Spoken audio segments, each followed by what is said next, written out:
영어원서 읽기 500번 읽기 17번째 챕터 4에서 이제 시작하도록 하겠습니다. 지난번에 이어서 들으면서 따라 읽은 것으로 해보겠습니다. Vernacular Chapter 4. A cat prepares. I almost didn't make it to my meeting with Chester that night. Toby had a feast in his room. It was Friday night. And on Friday night, Toby gets to stay up and read as late as he wants to. So of course he needs lots of food to keep up his strength. Good food like cheese, crackers, chocolate cupcakes, my very favorite, the kind with cream in the middle, pretzels and the peanut butter sandwiches. The last I cannot abide because my mouth always gets stuck. Chocolate cupcakes with the cream in the center, however, are another story. This particular evening, I stayed carefully. I knew I would have to get a running start, since there was just a tiny spot left for me, and I would never be able to fit into it if I pulled myself up slowly. Apparently, I was taking too long for Chester's liking. "Will you get up here?" he hissed. "Okay, if that's what you want." I ran and jumped onto the chair, landing with a great kerplop. "Chester, where are you?" I cried. I couldn't see anything but the back of the chair. I'd forgotten to turn myself around. "I'm here, you great oaf." I turned my head. "What are you doing on the floor?" I asked. "You knocked me off the chair, now just stay put. I'm coming back up." I moved to the back of the chair, and the Chester landed on the front. "Now let's see," he said. "We both have to see the book. You come over here and I'll remove rabbit sleeves all day." "So do I. So do you. Furthermore, he's got funny little sharp teeth." "So do I. So do you. Furthermore, he gets in and out of his cage by himself. What kind of a rabbit can do that?" "A smart one," I said. "I could do it." "We're not talking about you, Harold. We're talking about the rabbit. Now, where did they find him?" "At the movies."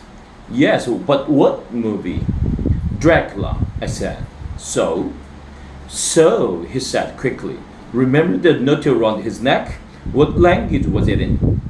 "An obscure dialect of the Carpathian mountain region," I answered smugly. "What?" I practically screamed. "What does it tell us?" Then with his paws, he began to hit the stick.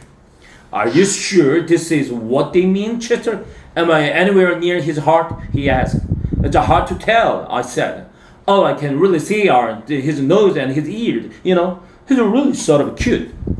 Chester was getting that glint in his eyes again. He was pounding away at the stick harder and harder. "Be careful," I cried. "You're hurting." Chester increased his attack.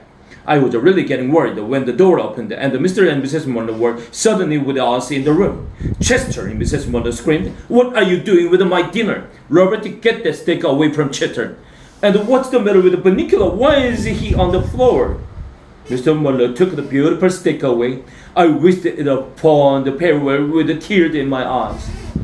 As the kitchen door swung open, Chester whispered with cold determination, "All right, the last resort," and dashed into the kitchen.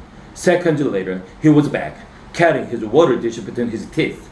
He ran toward the vernacular and with a mad yowl threw the dish of water at the rabbit. Unfortunately, he was so hysterical that his aim was not the best. With the water dripping from my ears, I watched Mrs. Monroe pick Chester up by the scruff of his neck and toss him unceremoniously out the front door. "Robert, we're going to have to do something about that cat. Look at this mess. Dinner's ruined, the pool bunny is out of his cage, and the Harold is sopping wet." I tried to look as pathetic as I knew how. "Oh, poor Harold," Mrs. Muller cooed as she dried me off. You've had a rough day, you and Vernacular.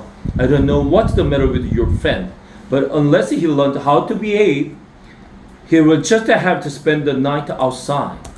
Mr. Muller, meanwhile, has restored Vernacular to his cage and the cage to the with dinner. I turned my attention to the book, still lying opened on the floor. Another method of destroying the vampire is to immerse the body in water.